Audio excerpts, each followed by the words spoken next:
Hi, my name is Matthew Wood. I'm a part of the MAI Civil Structural and Environmental Engineering Group. Our project was the T-Vibe Transport Design Project. It was myself, Colin Bellew, Peter Ahern and James Carroll doing this. This is a group project and our task was to produce a light rail line connecting the N7 motorway at the south of the M50 up to the north of the M50 around the airport or to a proposed MetroLink stop.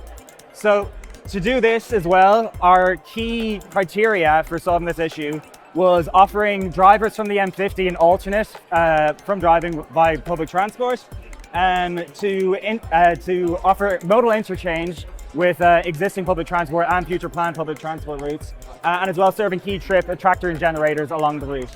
So to do this, our 4 members each produced a route trying to best address the criteria, trying to best address the problems.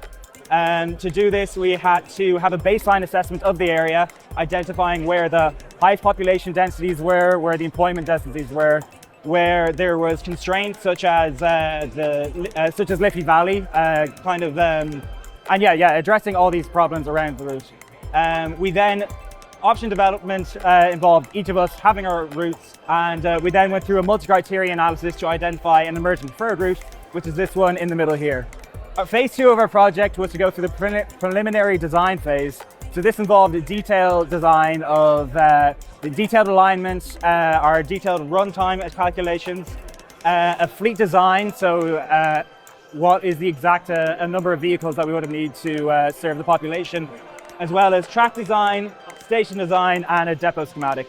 So this is really interesting because this kind of gave us a real in-depth view of what it's like in terms of what goes into making a light rail line work. Our phase 3 final stage was an individual assignment. So after committing all this time to getting to elevating, I guess, this project to what it was, we were then split into individuals and had to go through a major redesign of part of the project. So this is quite interesting because it gave us an opportunity to say, you know, as designers, we think we have the best solution possible, but a client can always come back and wanting a change. So this was to either reduce the runtime, so maybe changing sections of the alignment to make the route slightly faster, or increase the ridership, so extending part of the routes to reach more people.